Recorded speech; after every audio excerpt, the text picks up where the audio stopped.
Baby Malinga Chennai express কিন্তু এবার আসতে চলেছে কেকেআরে। হ্যাঁ, তোমরা ঠিকই শুনছো। কোন প্লেয়ার আসতে চলেছে জানতে চাও তো অবশ্যই চ্যানেলটাকে সাবস্ক্রাইব করে নাও, তাহলে লেটেস্ট আপডেট তোমরা এখানে পেয়ে যাবে।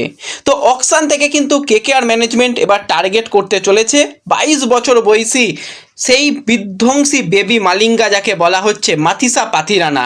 তো এই শ্রীলঙ্কার ফার্স্ট বোলার কিন্তু আইপিএলে চেন্নাই সুপার কিংসের হয়ে অলরেডি দুর্দান্ত পারফরমেন্স তার আমরা দেখতে পেয়েছি। চেন্নাই সুপার কিংস তাকে রিলিজ করে দিয়েছে। চেন্নাই জার্সি গায়ে টোটাল 32টা ম্যাচে 47টা উইকেট এবং 2023 আইপিএলে 12 ম্যাচে 19টা উইকেট।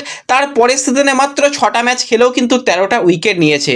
তো এই প্লেয়ার কিন্তু হট টার্গেট হতে চলেছে কেকেআর দলের জন্য, কারণ কেকেআর একজন ফাস্ট বোলার খুঁজছে এবং অলরেডি কিন্তু আমরা দেখেছি ব্রাভোর আন্ডারে কিন্তু এই পাথিরানা দুর্দান্ত পারফরমেন্স করে এসেছে। তো সেই পাথিরানাকেই কিন্তু আরও একবার চাইছে কেকেআরে নিয়ে আসতে। তো দেখা যাক শেষ পর্যন্ত কেকেআরে আসে কিনা। এলে তোমরা কারা কারা খুশি হবে অবশ্যই কমেন্টে জানিও।